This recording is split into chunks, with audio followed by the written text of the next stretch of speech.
Good afternoon, everybody. I should say good evening. Welcome to the February 23rd, 2022 meeting of the Oceanside City Council. I'd like to go ahead and call this meeting to order and ask our city clerk to call the roll, please. Mayor Sanchez. Present. Deputy Mayor Kime. Here. Councilmember Jensen. Here. Councilmember Rodriguez. Here. Councilmember Weiss. Here. Thank you. We're going to go ahead and stand, please, for the invocation. And tonight we have Pastor Carlos Almanza from the Simple Faith Baptist Church on Dixie Street. Pastor Almanza shared with me that he grew up in Oceanside, in my neighborhood, in the East Side neighborhood, and he's just so happy to be here and to share with us this evening. So, Pastor Almanza. Thank you, Madam Mayor, members of the council. It is a great honor and privilege to open up today's invocation. Let's pray. My God, I come before your throne of grace. Lord, I thank you for this great opportunity you've allowed me to come before these great people of our great city, Lord, to pray and ask, God, your blessing upon our city council, Lord. I just want to pray, God, that today your mercy will continue to extend to each and every single one of our council members, God. I just pray for the peace of their individual lives, their families, God, that, Lord, your spirit would guide them, God. We need our council members to be strong and peaceful, Lord, to govern our city, Lord. And I just pray, God, that today you'd be in the midst of our conversations and our speeches, God, and that they would lead and govern and guide in your presence, God, acknowledging you, Lord, thanking you for another day of life and breath, God. You've blessed all of us here today, Lord. I'm just so thankful to see everybody that's here today, Lord. I know there's a great opportunity for them to do great things for you, Lord. And so for tonight, God, I just pray that this meeting would be blessed. And I just pray your spirit to oversee everything that's going to take place and help us as the citizens to come along their side, God, to encourage them, to pray for them, and wherever there may be disagreements, God, that we would turn that into prayer, God, and not allow that to hinder our individual love for one another and our support for each other, God. And for me, Lord, I thank you for the hope that you've so graciously changed my life with by the love of your Son, Jesus Christ. So it's in his name, Jesus, I pray. Amen. Amen. Thank you, Pastor Almanza. Please remain standing and join me in the Pledge of Allegiance. Ready, begin. I pledge allegiance to the flag of the United States of America and to the republic for which it stands, one nation, under God, indivisible, with liberty and justice for all. Thank you. You may be seated.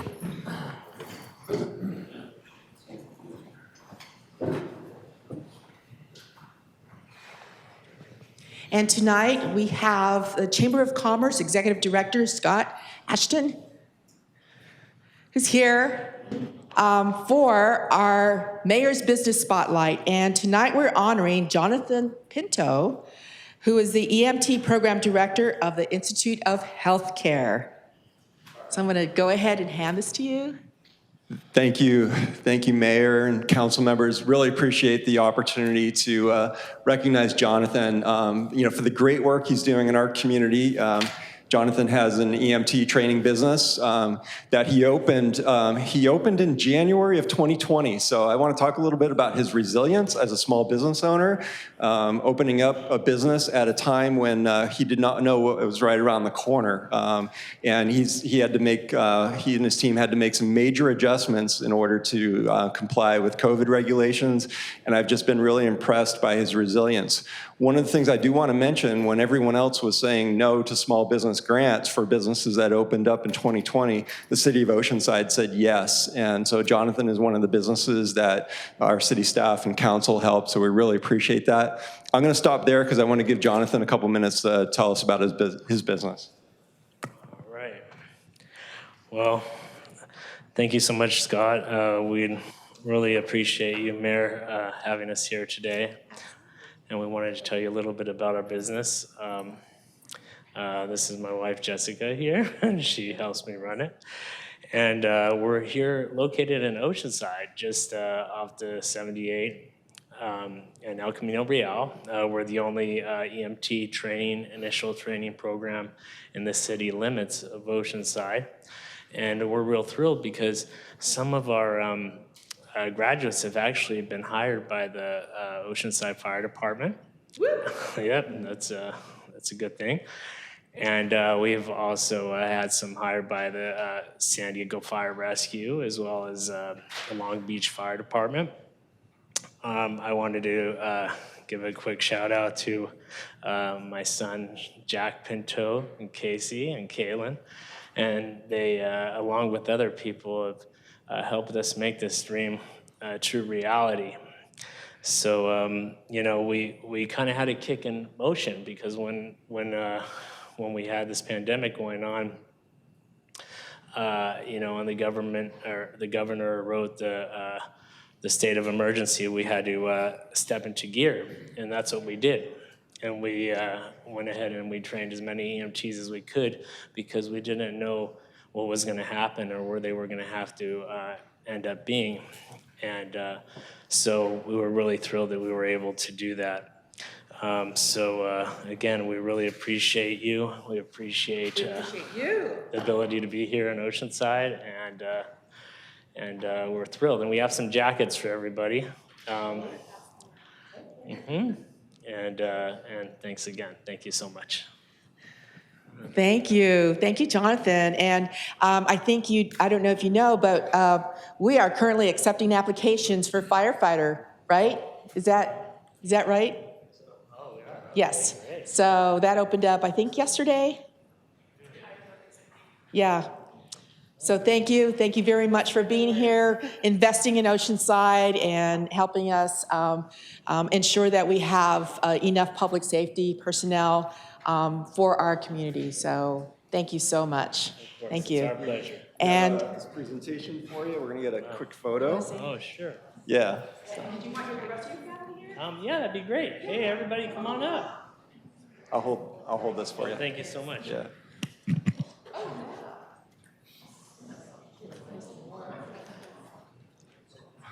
Oh, guys, you got up, huh? You were asking if you could get up. Squeeze in. Everybody. Let's all get it together. Great family here.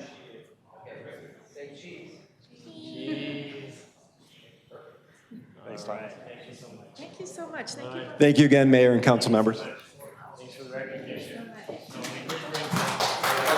Thank you. Oh, yes. You guys. Thank you so much. So maybe Zeb can help distribute these. But thank you. That's great new business here in Oceanside.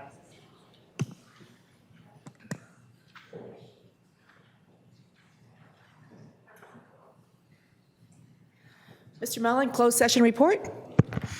Thank you. There was no meeting on item 1 on the agenda, conference with labor negotiator. Council did meet on item 2, conference with legal counsel on the status of existing litigation in the matter of Centeno versus City of Oceanside and Velasco versus NCTD in the City of Oceanside. There is no action to report under the Brown Act under those 2 cases at this time. Thank you, Mr. Mullen. And next is our consent calendar, and those are items 4 through 16. Is there a motion to approve? I'd like to pull 16, please. And I'd like to pull 11. 11, 15, and 16. Do we have any requests from the public to pull any items? And 14's removed, right? 14 has been removed by staff, and we do not have any requests to speak from the public on any other consent calendar item. Okay, so it is, these are items 4 through 13, with items 15 and 16 pulled. Oh, and 11, right? So there's a motion and a second. You've got the council members who requested that, who made the motion in second? I need the motion in a second. I was passing out some jackets. So Thank you. okay, please vote.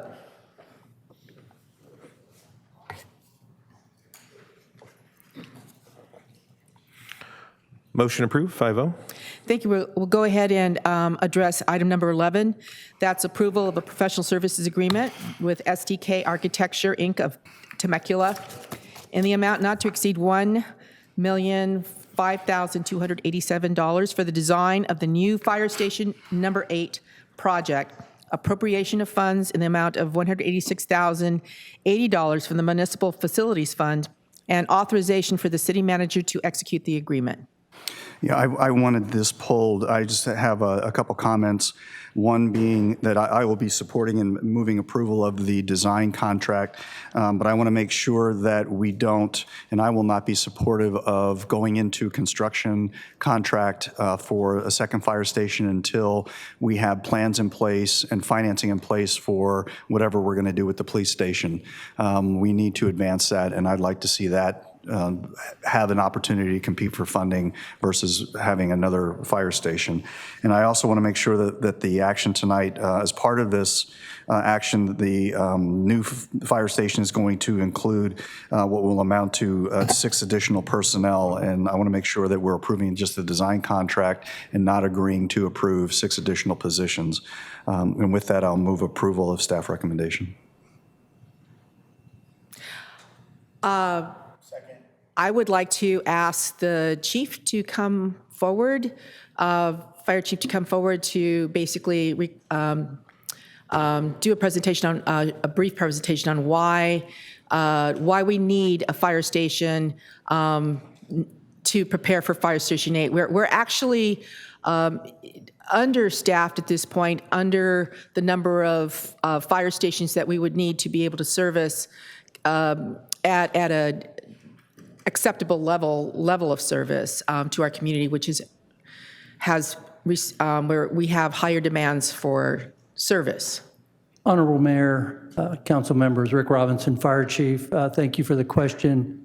Councilmember Weiss heard you, and we'll take all that into consideration. To your specific question, Mayor Sanchez, we are going to be embarking shortly on a standard of cover process, which will tell us exactly, more specifically anyways, where our needs are as far as fire stations, locations, and staffing.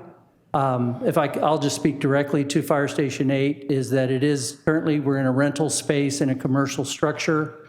As we look ahead to the future, we know that that area will grow and probably have a higher demand for service and the apparatus that we need in that area, and that's why in the design phase we're looking at building that, not adding any positions at this time. So it'll probably be almost a 3-year, just like our current Fire Station 1, when that started, from time we start to completion, it's about 3 years, a little plus or minus. And this will be the same process before even if we were to move forward with it, it would take that long. So hopefully that answered your question. All right, thank you. And I don't think that we needed engineering here to speak, because the motion includes moving forward on the design. There is a motion by Councilmember Weiss, and I believe that it was already seconded by Rodriguez. And I don't feel comfortable splitting public safety this way. Fire Station 8 obviously is being staffed right now. It's in a rental, but it's so, the conditions of that fire station are just not the best for being able to respond to the best of the ability that I know that we can. So I'm going to ask that my vote reflect approval of the design, but I would actually have voted to approve as is. We have been looking at alternatives for the police department. We've been doing that for several years. We have, I think, kickstarted another study for that purpose. I think the first one kind of anticipated a regional kind of jail and all kinds of other things that we probably no longer would be including in a new project. So, Mr. Navarro, I'm going to ask that we go ahead and vote, but if you can split my vote in terms of agreeing with the first part of the motion, which is to approve the funds for the design, but oppose the other parts that were added to the motion, which is to wait until another project, which is the police department, is at some stage. So thank you. Please vote.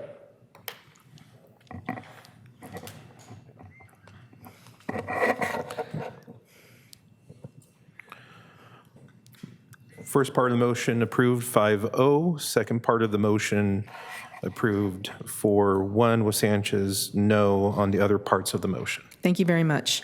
Item 14 was removed as noted, so we're at item number 15, which is adoption of a resolution authorizing the notice of intent to comply with Cal Recycle per Senate Bill 619, that's Laird 2021, and authorization for the city manager or designee to execute all programs described within the notice of intent to comply within the timelines presented by the City of Oceanside to Cal Recycle for Senate Bill 1383 compliance. And that was, who pulled it? Okay.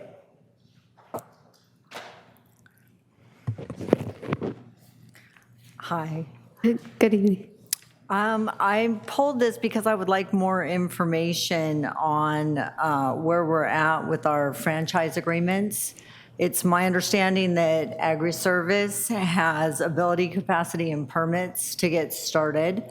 And when I read through this, it didn't make that clear. It looked like that we didn't have any ability to deal with our organic waste. And so I would just like some clarification on that.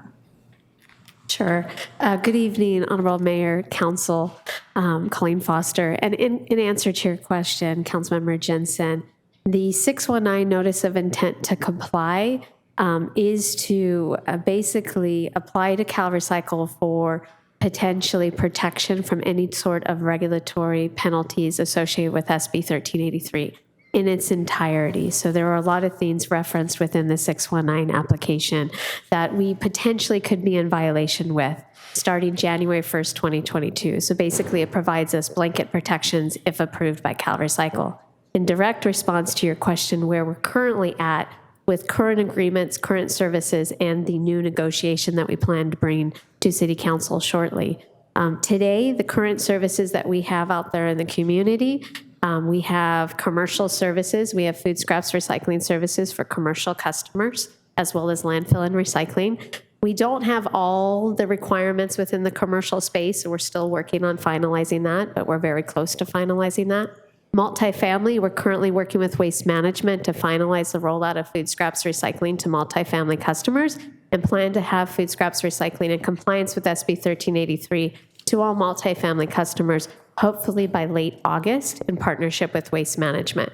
Currently on the residential side, we only currently have green waste recycling services available to residents. We have not launched a green waste and food scraps recycling program. And what we did is we released an RFP to be able to secure a franchising and processing agreement to be able to provide those services. Council has recently directed us to negotiate with Waste Management to accommodate that collection system and that processing system. And we're currently finalizing the final terms with Waste Management, as well as they are finalizing their terms with the subcontracting agreement. We hope to bring that updated franchise agreement, subcontracting agreement to City Council, hopefully early this summer.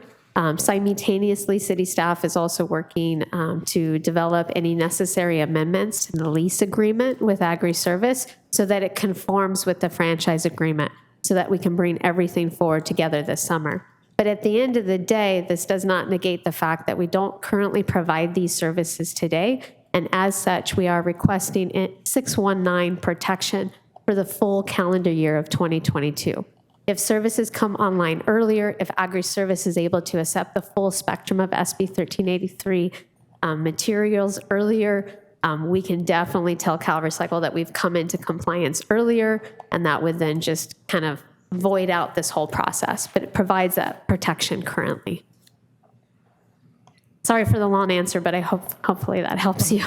No, that's okay. I was just, in reading through this, we've had 6 years to implement this, and here we are at the 11th hour asking for an extension from Cal Recycle. At this point, I'd like to ask Mary to come up and tell me how long it's going to be before you're ready to be in compliance and how soon you could enter into an agreement. Hi, thanks. It depends on what the final feedstock distribution is and characteristics of it. So, and the amounts, there's a lot of variables that we haven't seen yet. So last week, we heard for the first time that anaerobic digest state was something that the city wanted us to take in, and we hadn't heard that before, so we haven't really had a time to, it just kind of sprung at us at the meeting, so we didn't have time to even understand what was going on with it. So we'd really have to have some really comprehensive ideas on exactly what it is that the city wants to do and make sure that we're taking everything into account. Okay, and But at the most, I mean, we have all the water permits, things that take a lot of time.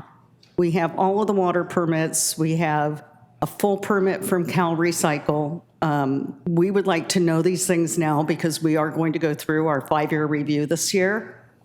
And so that would be helpful to have all of the information and really understand instead of getting piecemeal information. okay, and how long before Agri-Service will have all the information they need? Well, I know we are intending to meet early March with Agri-Service. I understand city staff is finalizing the leasing agreement. Property management is working on that. Planning is reviewing the infrastructure improvements that have been suggested and provided by Agri-Service. We've also been working clearly with Waste Management and have negotiated with them. And we've also been clear from the beginning that the SLR and the digestate was part of the full process and spectrum of processing. Okay, so From day you're one. meeting with Agri-Service in the next couple of weeks? Yes. So you Okay, that should would be have great. everything that you need. That would be great, and then we can have some definitive answers for you. Perfect. Okay, thank you so That would be much. great. Thank you. Thank you, Councilmember. Okay, I'm going to go ahead and move approval of item 15. Is there a second? Okay, a motion and a second. Please vote. Motion approved, 5-0. Thank you. We're now on item 16 of the consent calendar agenda, and that is annual report of activities for the Downtown Property and Business Improvement District, the PBID. Thank you. We have Main Street here. Thank you, guys. So my questions, first and foremost, thank you for partnering with the city to be the steward over this. I can't imagine the complexities and everything required to efficiently run a program like this. It's definitely necessary for the goals we have as a city to keep downtown clean and safe and welcoming.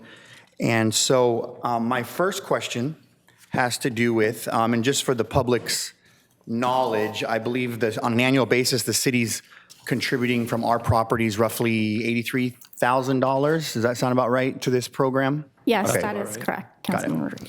And so as a part of the budget that I reviewed, there was I believe it was $40,000 for safety.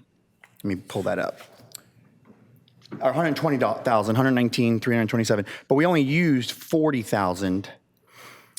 And we're a little over budget on maintenance. I can imagine with the cleanup, but we have some security guards. They're on a schedule. Can you elaborate on how come we didn't use that entire budget? Are we not needing it? From my experience dealing with downtown business owners, there's a lot of transient related issues. There's a lot of occurrences that happen where it would be nice to have more eyes on the ground that could be putting in those calls for service to OPD and really bringing more eyes downtown to make everybody feel a little safer. Absolutely. And hello, everybody. Tomorrow. Council members. So the $40,000 was only used for the last 6 months of the year. Okay. So it took us a little bit while because of the pandemic to roll out all of our programming. There was uncertainties and property owners didn't want to commit to these RFPs immediately. They wanted to see what happens after the pandemic or during this pandemic process. So the first contract that we rolled out was pressure washing, which is rolled out last January. So that's a full year. And if you guys haven't seen the streets, they have been a lot more cleaner. The security took a little bit longer because it was more competitive. And we actually selected Allstate Security Services in June of 2020.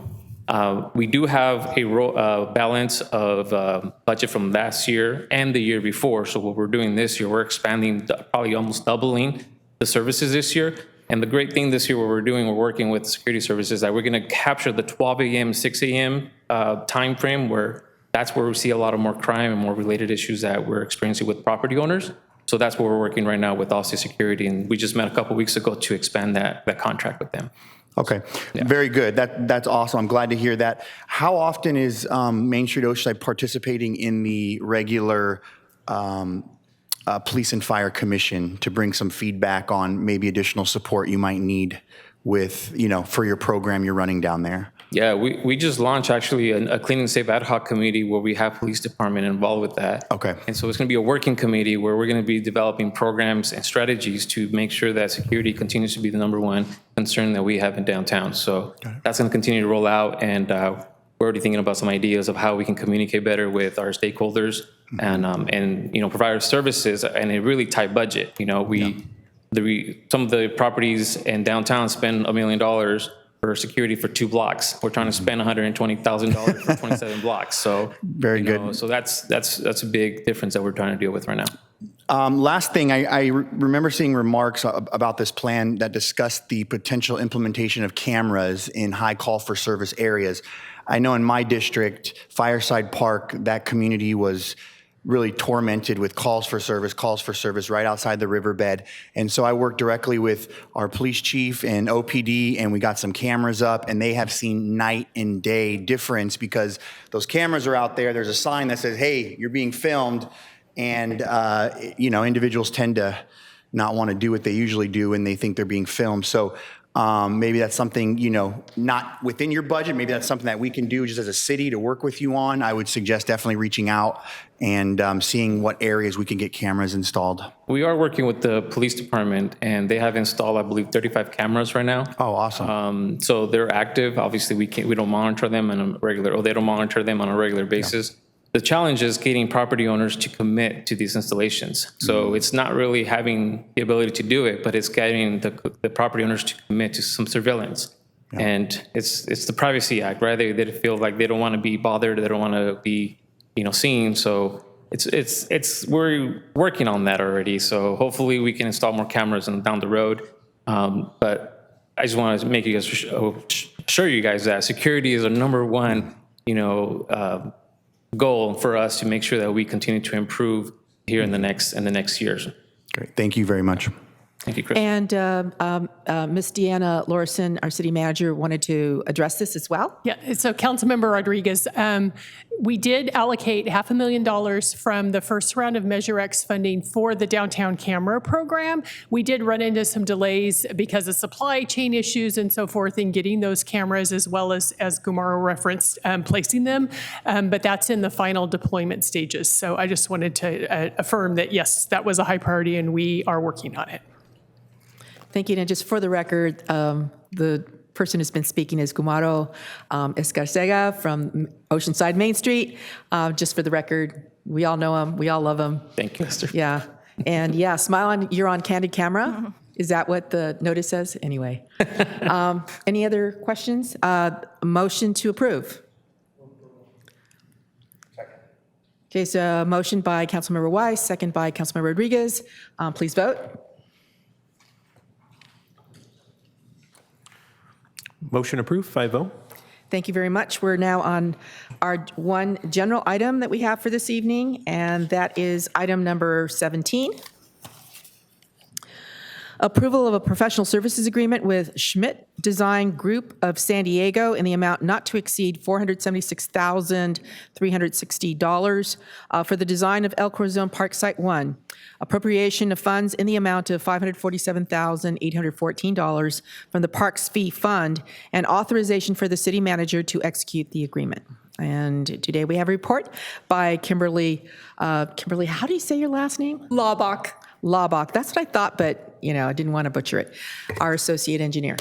Perfect. So good evening, Honorable Mayor and council members. My name is Kimberly Laubach, Associate Engineer with the Development Services Department. I bring forward to you tonight item number 17, the El Corazon Park Site 1 design. Staff recommends that the City Council approve a professional services agreement with Schmidt Design Group of San Diego in the amount not to exceed $476,360 for the design of El Corazon Parkside 1, appropriate funds in the amount of $547,814 from the Parks Fees Fund, and authorize the city manager to execute the agreement. A little background for you, the El Corazon specific plan was adopted in 2009 after extensive outreach. The El Corazon specific plan divided the 216 acres of parkland, approximately 216, I apologize, parkland into 9 park sites. The El Corazon Park Site 1 that you can see on your right in the red outline is 36 acres. However, due to current agreements with the SoCal Soccer Complex and the Calfina Arena shared parking lot, there is 19 acres available to be developed at this time. As part of the Calfina Arena project, the developer will pay and construct the following on Park Site 1: an approximately 630 space shared use parking lot and 2 multi-use fields. Staff advertised the request for proposal on August 16th, 2021, with a due date of October 1st, 2021. 11 firms submitted proposals. The top 3 ranked firms were interviewed, and Schmidt Design Group was selected as the most qualified. The RFP included 2 conceptual designs for the 19 acres that were available to be developed. In your top right corner, you will see the Proposition 68 grant conceptual based off the grant application, and the bottom right is based off the El Corazon specific plan. Staff was unsuccessful at getting the Proposition 68 grant, and therefore staff was going to move forward with the El Corazon specific plan. However, we needed to reconcile discrepancies in the 2009 El Corazon specific plan and the 2019 Parks Master Plan, so staff added a public outreach component to the scope of work for this project. That will allow opportunities for the public for additional design input on potential amenities and key features, in addition to the 2 multi-purpose fields that I mentioned in the previous slide that will be constructed as part of the Calafino Arena project. So therefore, staff is recommending for this the contract plus 15% for staff and incidentals, for a total estimated cost of $547,814. Therefore, staff recommends that the City Council approve a professional services agreement with Schmidt Design Group of San Diego in the amount not to exceed $476,360 for the design of El Corazon Parksite 1, appropriate funds in the amount of $547,814 from the Parks Fees Fund, and authorize the city manager to execute the agreement. Thank you. That concludes my presentation. I'm here to answer any questions you may have. Thank you, Ms. Laubach. Thank you. Said it right, right? Yes. Councilmember Rodriguez. Oh, if we first could, are there any requests to speak from the public? Yes, there is one. Joan Bachman. Yes. Let's hear from her, and then we'll go to Councilmember Rodriguez.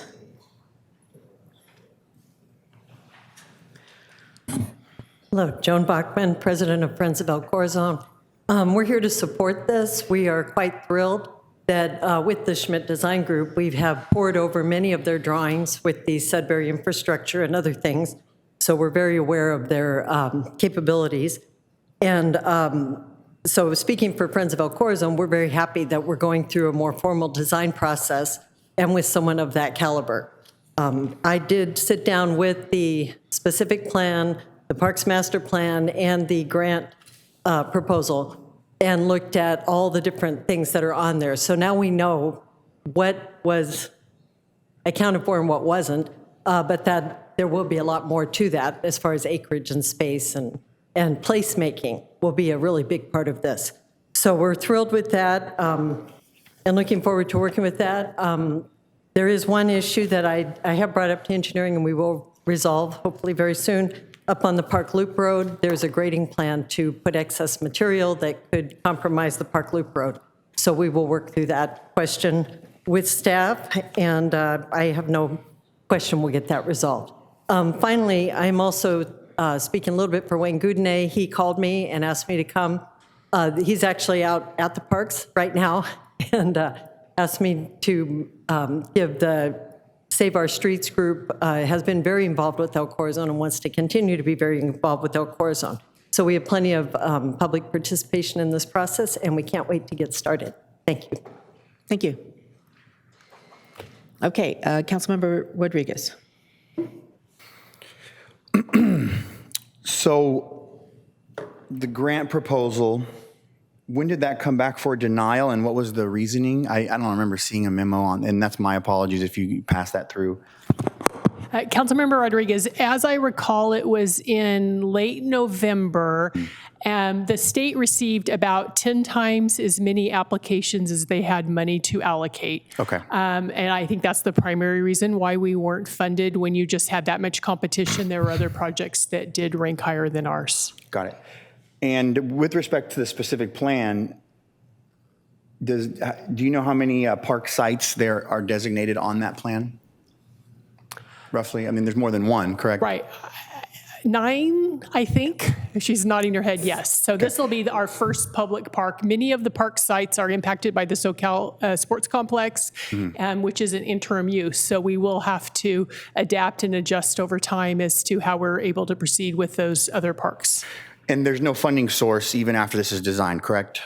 We do have some funds available in our park impact fees, but this will be a costly project. We have submitted requests to the state and to the federal government that Park Site 1 would be on our list of high priority projects for funding. They do require that projects be shovel ready, which is why we need to get the design done so that we'll be very well positioned to bring in state or federal funding for construction.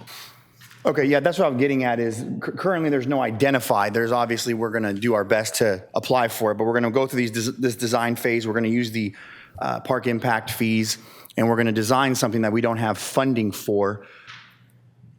What about moving on a design for Park Site 1? What's important about doing that now that we haven't done it in the last 10 years? Like what has transpired that has motivated our city to move forward on this now than 10 years ago or 15 years ago? Well, so the specific plan was adopted in 2009. Then we went through the RFP process, resulting in getting Sudbury on board, working with Sudbury on their components of the project. We obviously built the senior center, we built the aquatic center, so now the time is ripe to get this first public park built. And then what would the value be in getting the design for additional parks within a specific plan under the same umbrella versus doing them one by one by one? You know, what are the savings in doing it that way? We don't have the funds for this one, so we might as well get them other ones designed and wait for the funds as well. So what are the... So the specific plan does inventory all those prospective park sites, has kind of a sample layout. It has the features that are to be included in each of those park sites. But as I indicated, most of them are impacted by the SoCal Sports Complex, so they can't be built per that specific plan design. Okay. I think the risk of doing designs is that codes do change, standards do change, and it could render a design that we invested money in obsolete, and then we have to do a new design when we actually have the funding to build the project. Okay. We've seen that happen on other projects as well. Fire Station 1 would be an example. We had that project designed 10 years ago. Codes changed, and we had to do a full redesign. So, you know, that's a real risk that we would undertake. Okay. All right, I'm a little concerned with kind of piecing this together. I agree with you. Our community needs this park. We just don't have the funding for it. And so I'm a little hesitant to say, hey, let's move forward on the design and hope we have the funding. I understand the benefits of a shovel-ready project when opportunity arises. But I don't want to bank on that. And so at some point, we're going to need to discuss how we're going to fund this. And so I would hopefully staff can come back with some alternative options if we don't get, grant funding like we all hope for. Thank you. Absolutely. Well, we do have the funding since the developer has agreed to build the two multi-use fields as well as the joint use parking. And then I believe staff is applying for up to $6 million, right? Right. We've identified a rough cost estimate of $6 million to complete the construction. Of course, the details have to be worked out.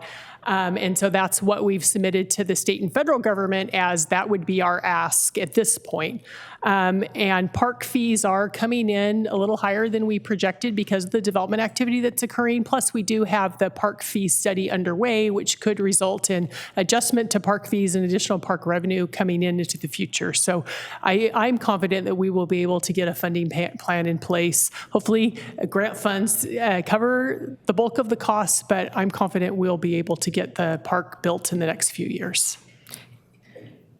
Yeah, and I believe it was anticipated at the time that we worked on the specific plan that this would be done over time, and it would be one portion of the park at a time. And some things have changed. Back in 2009, we didn't have this really popular new sport called pickleball.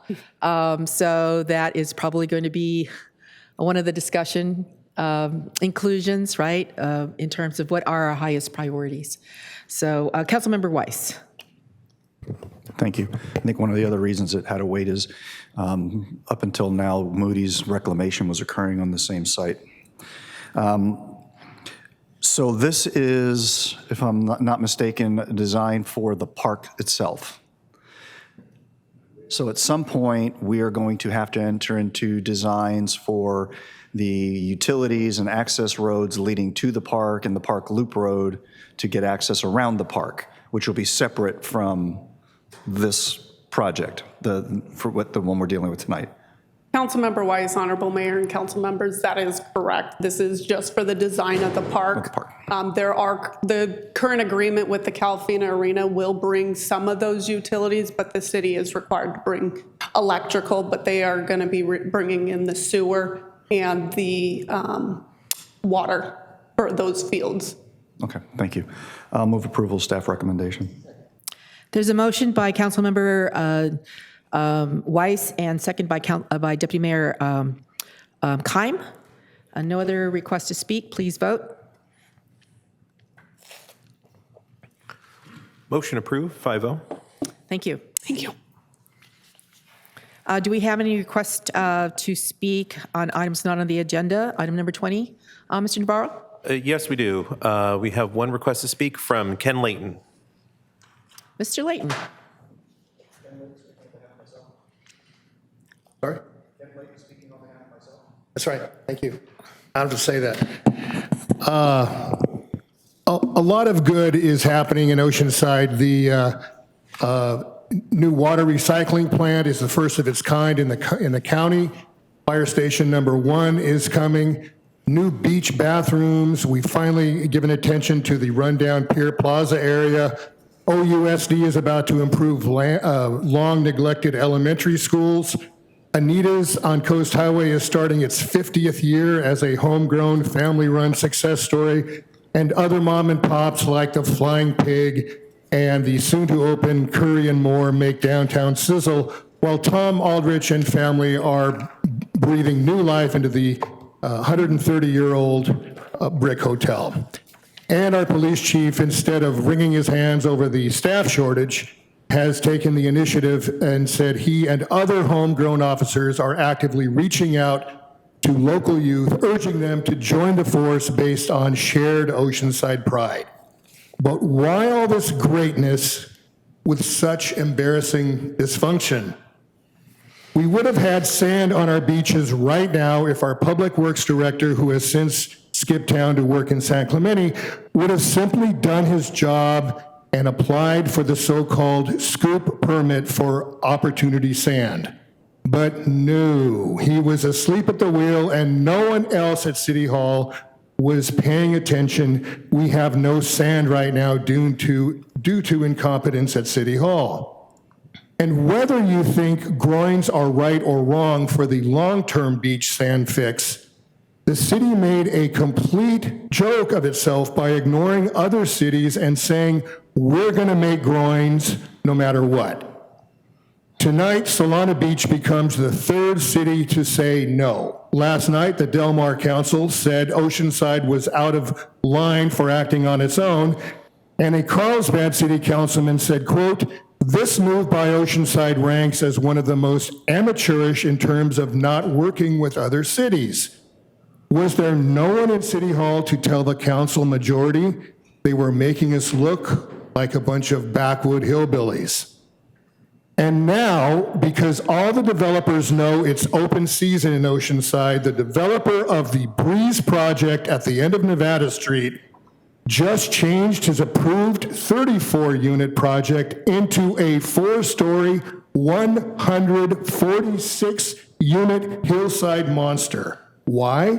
Because this is where a Patsy City Council allows anything developers want.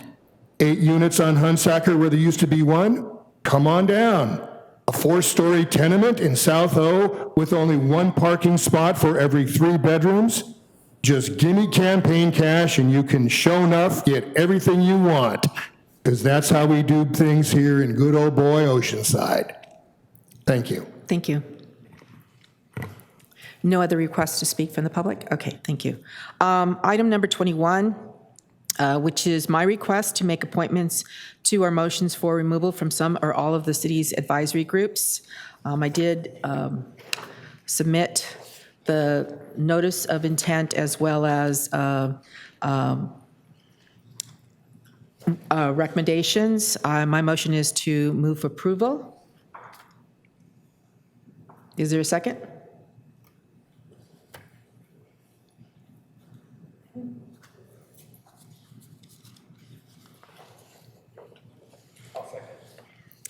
Thank you. Motion and second. Please vote.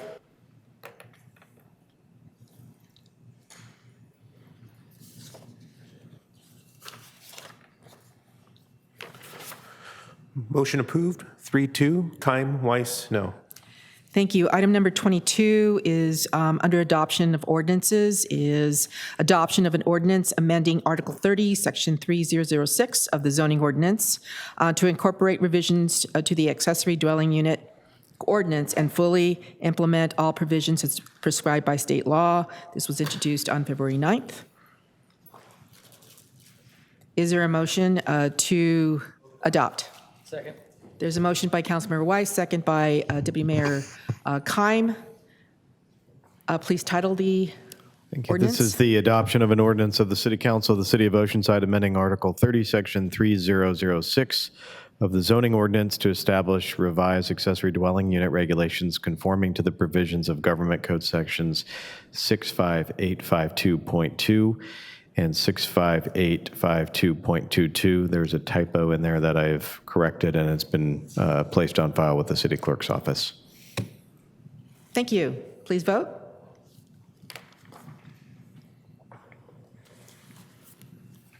Motion approved, 5-0.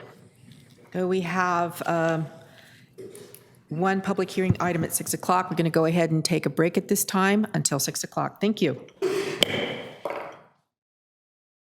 Let's go ahead and resume our city council meeting. We are now on the 6 o'clock time certain items, which are the public hearings, and we have one for this evening. It is item number 18. Fourth, public hearing to receive public testimony on city council district boundaries and provide applicable direction to the redrawing of city council district boundaries in accordance with California Elections Code 21621. I'd like to go ahead and open this public hearing and request disclosures from my fellow council members here regarding constituent contacts and correspondence. Staff, public, and this is like Groundhog Day. Staff and the public. Staff, public. Staff, public. Staff public. Thank you. And Mr. Navarro, do we have any correspondence and or petitions? All correspondence and petition have been submitted to the council prior to the meeting. Thank you. So we're going to go ahead and begin our testimony with our city clerk, Zeb Navarro. Thank you. Honorable Mayor and council members, tonight is our second to last step in the redistricting process. At the last council meeting, the council was presented with several visualizations and maps that were submitted by the public, as well as feedback from the public, and council directed staff to come back with 3 draft maps. Those were visualizations A, visualizations B, and a modified Joel's map, which is what we are going to be discussing today. And again, joining us tonight would be our demographer from Q2 Research and Data, Jane Hood. So I will toss it over to Jane. Thank you. Good evening, Council. Hope you're all doing well, and thank you for having us back. So tonight is pretty straightforward. It's another opportunity to receive feedback on the draft maps that we have. You saw them at the last meeting. They've been posted on your website.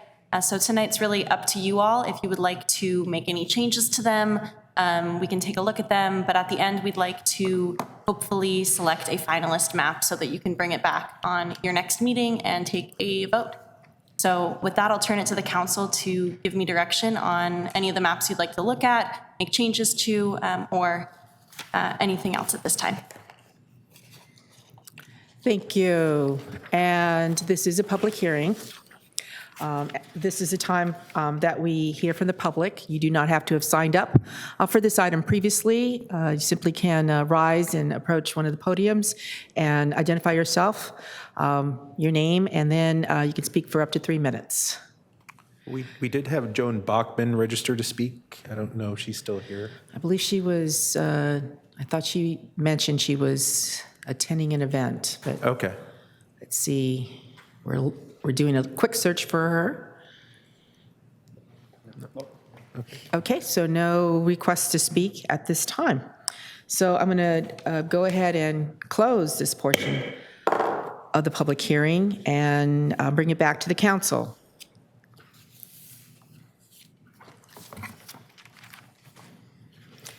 We do have 3 maps that we worked on. Maps A, B, and C. Councilmember Rodriguez. Which is the map that we ended on last time we had this discussion where we were like dealing with the coastal area? Is that A? That's map C. C, okay. Oh, excuse me. That's visualization C. This is draft maps. And our demographer can live draw tonight as well, should the council would want to make any district adjustments or boundary adjustments. Yeah, I think C was, I think we were all getting kind of on the same page, and it met requests from the community with respect to the mobile home community. And what are your thoughts? What are your thoughts on C? I like C. My concern about C is that it does split a community with Ivy Ranch Road. It extends into Rancho de Oro, and so it does split that community. So I believe that maps A and B did a better job in terms of trying not to split communities. Which one? What community does it? No, what community does it split? This is behind the high school, El Camino High. Yep. There's a neighborhood there. What streets? What are the name of the streets? Pardon? What are the name of the streets, just so I can get a better understanding? Can we? Is it Ivy Ranch Road? Yeah, so here's Ivy Ranch Road, here's El Camino High School, and then here's Rancho del Oro Road below it. Old Grove Road is above it. And so the boundary between 1 and 4 in map C is Ivy Ranch Road. So you want to move more west, or what's your direction on that? Yeah, so A and B doesn't do that splitting of a community. Rancho de Oro has been kind of kept all together. So if we just move, if we take C and just move that west to RDO, and then it actually adds, because 4 right now is minus 3.78, and those move it back to RDO. What was that? Move it west to RDO. To Rancho de Oro. That's fine. And then it actually balances out more with 4. If So you let look me up, make that change to see what happens to the populations when we do this. So that way we have Lexington and Justina and all those next to Milano, and that makes sense. That's fine. I'm going to Yeah, add those this then join section with back the rest of into the 4. community. Yeah, let me look when it's done. Yeah, that's RDO, as long as, yeah, that's right. But, okay, I can look at all these maps, and I guarantee you we're going through a subdivision, you guys. What is the community of interest that we are separating to justify this modification is what I'm trying to comprehend. It's the Rancho de Oro planned development. They are very, What's that? It's a neighborhood. And I just want to point out, if we were to make this change in red, District 1 would then go under. That's basically where we got that population from. Okay. So District 1 would go to minus 7.8% if we removed that population. Minus 7.8? Minus 7.8%. Oh, we can't, okay. That's a lot for that small of a. Right. So, but maps A and B, either one maintains I mean, more equal. The population is more equal. Yeah, I like C as is. Everywhere you look, and like even in District 2, you're separating subdivision communities that have a school, parks, there's a line going through it. I mean, I can point out 15 different neighborhoods that are getting split in half on all these maps. Every one of them. And if you want, I can show you. Ideally, I can understand changing IV to RDO, but if it goes down to 7 point, then that's not a viable option, Mayor. Right, but maps A and B do a better job for keeping the communities together. But not the other stuff that we addressed last time, which is how we got to see. We made some important changes that you supported last time, especially down the coast. So, I mean, we're going to have to we're not going to get it perfect, but this is, I think C, after all of our discussion last time, got pretty close to trying to get it because you can't split in a city in 4 ways. So I'm ready to move forward with C. Do I hear a motion? It's Peter. Councilmember Weiss. I move that we go forward with C. I second that. Okay, there's a motion by Councilmember Weiss, seconded by Deputy Mayor Keim to move forward with map C. I did also request the populations, not just the voting age populations, and so I have some concerns about that too. And what really concerns me, though, is there is a COI. It is the Rancho de Oro Planned Development community, and I feel that that is really going to split that community, and I don't really cherish doing that. Whereas maps A and B basically are very similar, but they go into one of them goes into El Corazon, and that by itself is not connected with any other community. So that actually does help with that, keeping the communities of interest together. So I see no other lights. Please vote.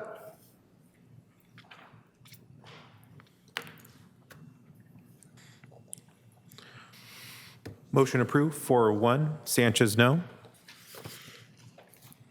Okay, so there are no other items on our agenda except for, let's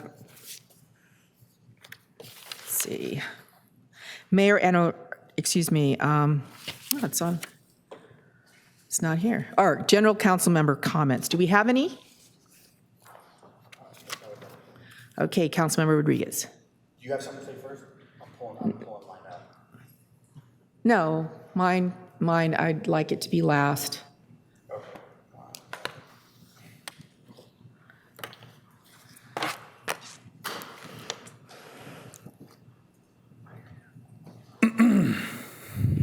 One of the biggest conversations I've had over the last several weeks with respect to COVID is how come our children still have to wear masks in schools?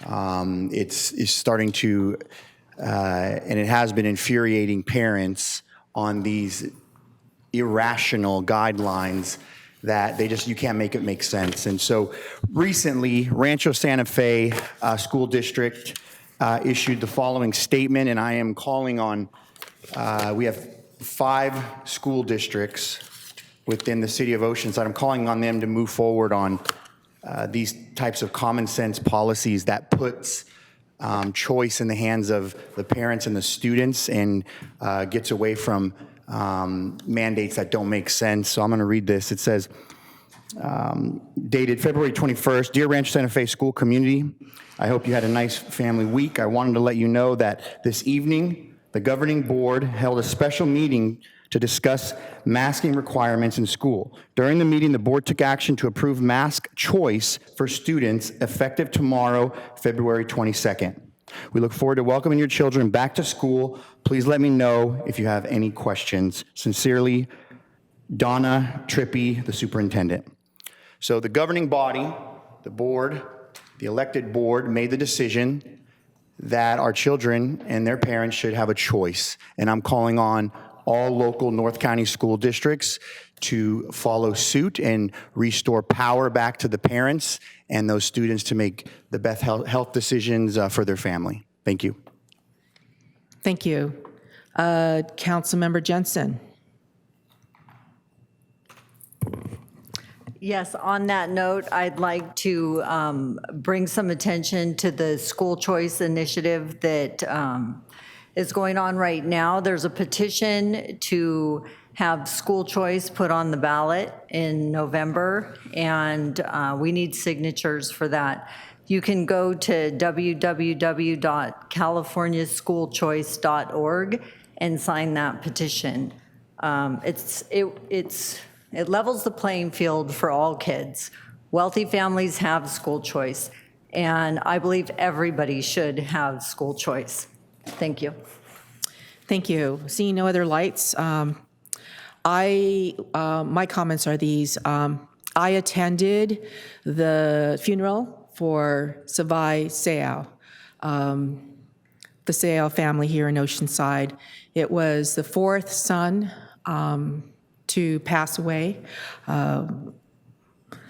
Savai was a very, very big here in Oceanside. The Seau family put together a little tribute, and I'd like to go ahead and read it. Talofa and aloha.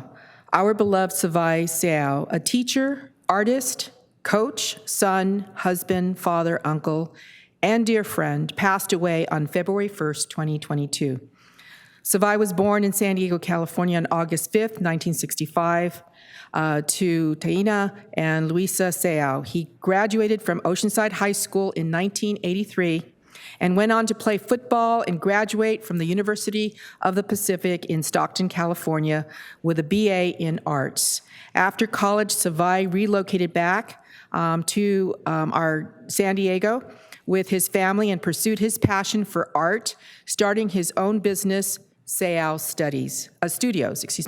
Studios.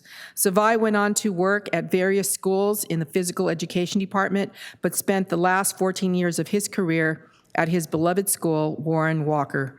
Throughout the years, Savai remained very active in coaching multiple youth sports and providing art classes for kids.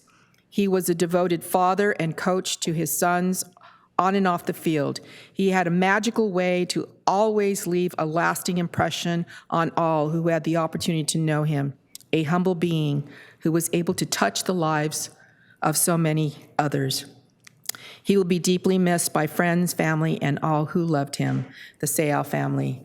Savai actually painted the pirate at OHS, which was there for many, many years, and everyone knew when they looked at it, Savai Seau. So I'd like for us to close this meeting in his name, Savai Seau.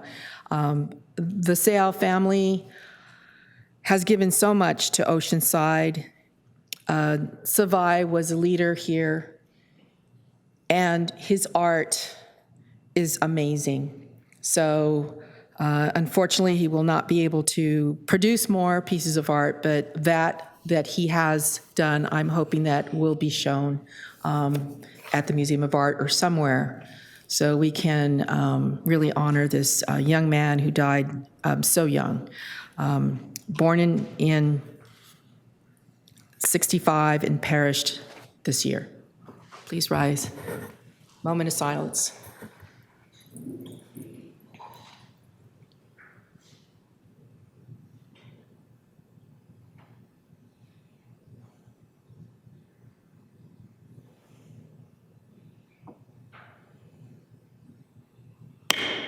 Thank you.